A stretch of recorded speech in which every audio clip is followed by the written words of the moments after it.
Hello mga ka-OFW. Ngayon, ang gagawin po natin ngayon ay si Chef Bo ay gagawa ng probiotic na papaya. Ang ingredients lang po natin ay dalawang red apple, isang papaya, green papaya po ito.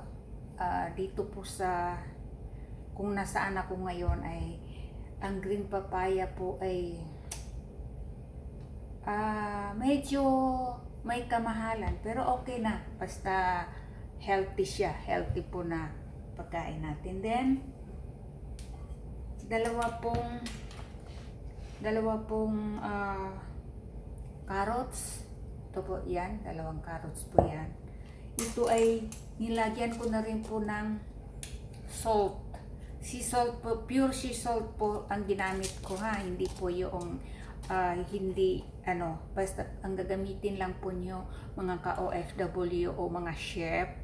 Hindi po ako totoong chef, tawag lang sa akin ng aking boss as chef. So, yan po, sea salt po ang gamit ko. Nilagyan ko na rin po ng half teaspoon. And then, yun pong ating green apple, nilagyan ko na rin po yan siya ng half teaspoon para ready na po siyang i-mix. And then, yung pinaka main ingredients po natin ay itong papaya. Meron na rin po itong half teaspoon na sea salt. Tawag dito, yung aking sea salt po ay yung flakes. So, half lang po ang ginamit ko. Nasa ganun, hindi tama lang siya, hindi siya maalat. So, ito pong gagawin natin na probiotic na papaya, green papaya ay ito po ay pwede natin ito imimerienda doon sa mga lola natin dyan, mga lolo natin, mga tita at mga titos. Ito ay pwede natin imerienda ito o di kaya sa side dish kung ano ang ulam nyo, pinirito man yan o anong ulam. Pero ako, ang ginagawa ko dito ay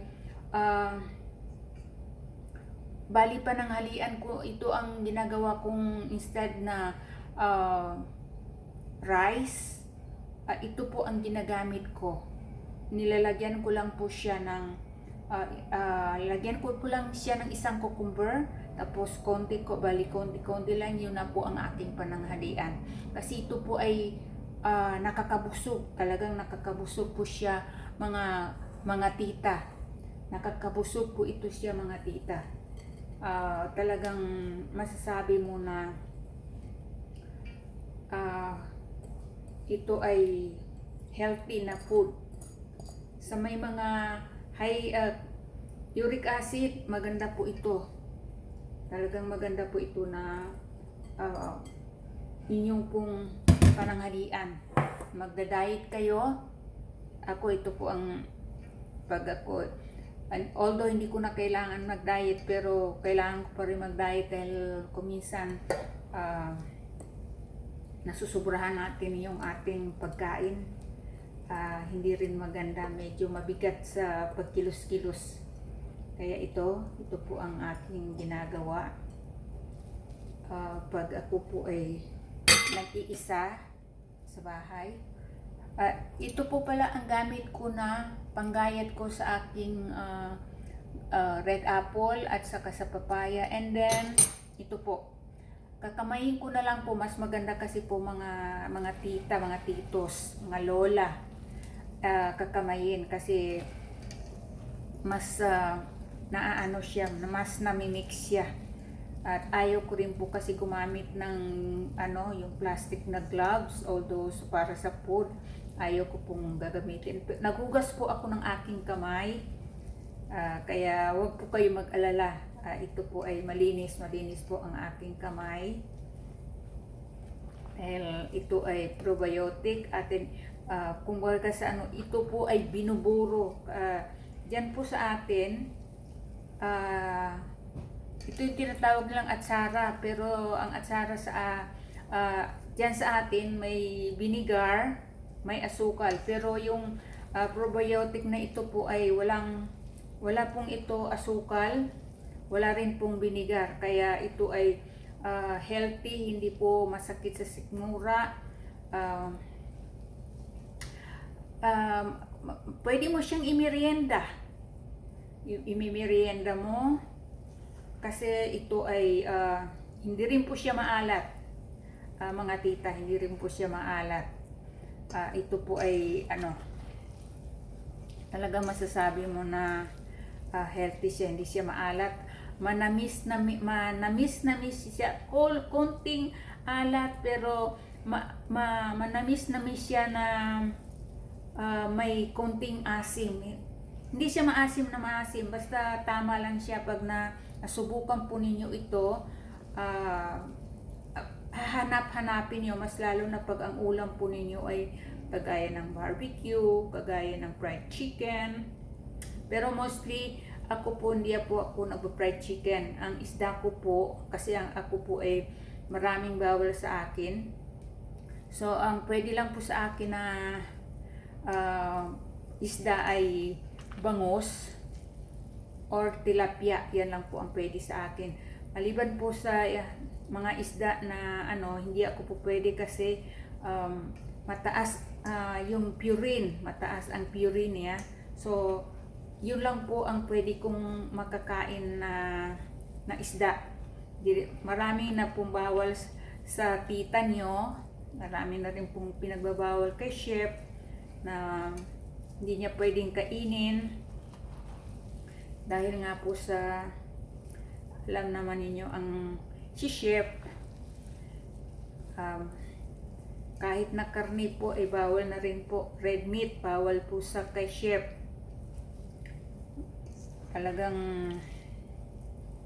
pinagbabawalan tayo ng ating doktor na kumain yan. Kaya ako ito lang, nung isang araw gumawa po ako ng red cabbage na probiotic din po.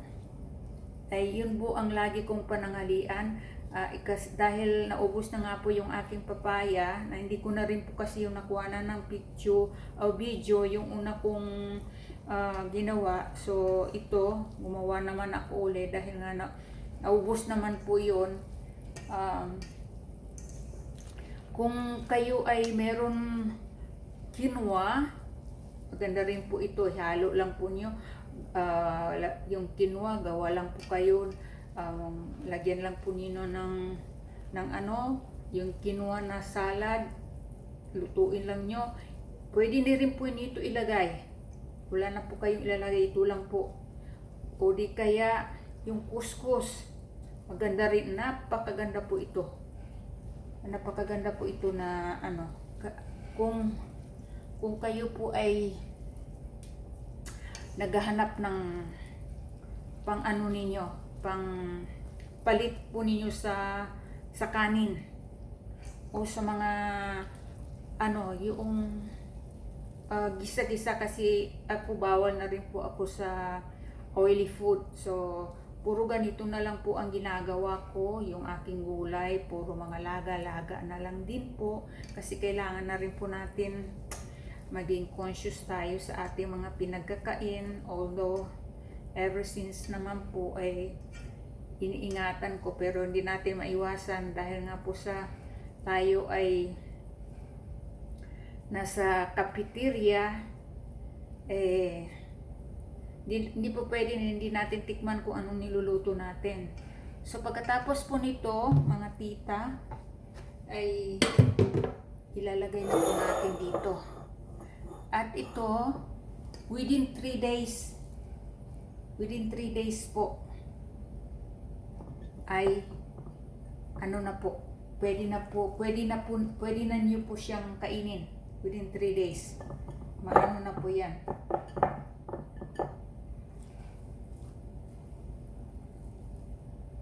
Yan.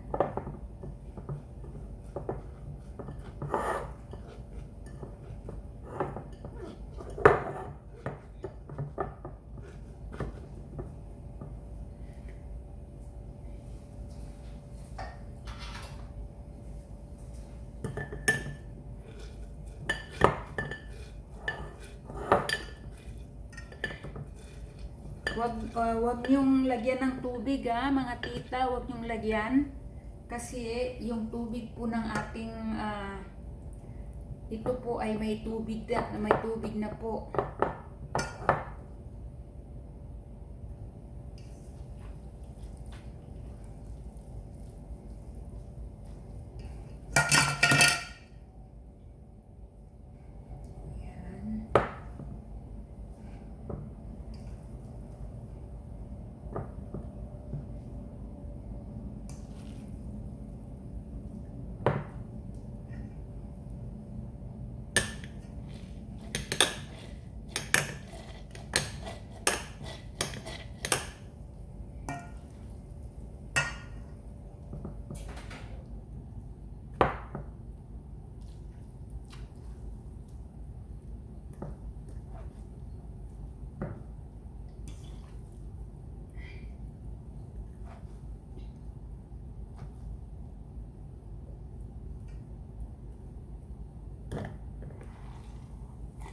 Subukan ninyo ito mga tita. Yung mga tita dyan na medyo kailangan na pong mag-iingat sa pinagkakain. Ito po mga tita. Subukan ninyo ito. Walang mawawala kung subukan ninyo ito. Ito ay napaka-healthy po na pagkain. Yan.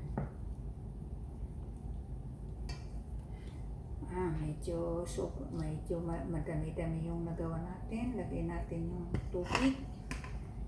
Yan. Mamaya, kuha tayo ng bagong lalagyan.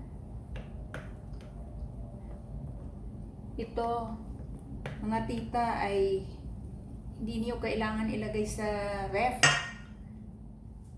Yan ay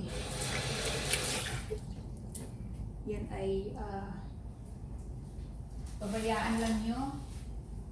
Pwede nyo ilagay sa ref, pwede nyo rin yung pabayaan na. Pero within 3 days, sa ano lang po yan mga tita sa labas lang. Parang ito ay buburo natin ng 3 days. After 3 days, pwede nyo ilagay sa ref, pwede hindi. Ako kasi ayaw ko ng malamig, kaya ang ginagawa ko, pinapabayaan ko na lang sa labas. Hindi ko siya nilalagay sa ref dahil iba ang lasa niya pag naka-ref siya. So ako, ginagawa ko dito, nilalagay ko lang siya sa labas. Pinapabayaan ko lang every time nakakain ako. Maghihiwa ako ng isang cucumber, and then pag i-mix ko siya, yun ang pananghalian ko mga tita. And then pakita ko sa inyo yung ginawa ko na red cabbage. Ayan, ito po yung red cabbage ko. Ang laki po nito, ang laki po ng lagyanan na ito. Kaya ito ay 1 week na ito, 1 week na rin sa labas. Kaya ito ay napakagandang pagkain, magandang sa mga taong medyo kagaya ko mga tita. So ito, gawin po ninyo ito kasi ito ay masarap po na pamalit sa kanin. Yan. Dati ay nung hindi pa ako kumakain ng mga ganito, ang timbang ko ay nasa 52, 53. Ngayon ay nasa 49 na lang ako. Biglang bumaba. Pero dapat ang sa weight ko dapat underweight na po yun. Kasi dapat 50 lang. Pero dahil itong kinakain ko, yung bang hindi maganda ang pagda-digest, yung medyo hindi maganda yung digestive nila, ito po napakaganda. So ito mga tita, mga ka-OFW, muli paalala ko lang sa inyo, huwag niyong kalimutan yung inyong mga SSS, ang pag-ibig ninyo, yung MP2 ninyo. wag po niyong kalimutan kasi hindi po tayo forever na nandito nagtatrabaho. Hindi tayo forever na OFW. Para pag uwi, tayo uuwi sa tamang edad, uuwi tayo sa Pilipinas, hindi tayo, para lang tayo nung sumasahod, kagaya ko, soon, ay yung pangarap natin na for good, hindi kung kasi may parang sahod lang, pag uwi natin doon, meron tayong matatanggap. Kaya mga ka-OFW, paalala ko lang po sa inyo, bilang kapwa niyo OFW, hulugan ninyo ang inyong pag-ibig, ang inyong SS, at mag-invest kayo sa MP to. Okay, nga tita? Bye-bye.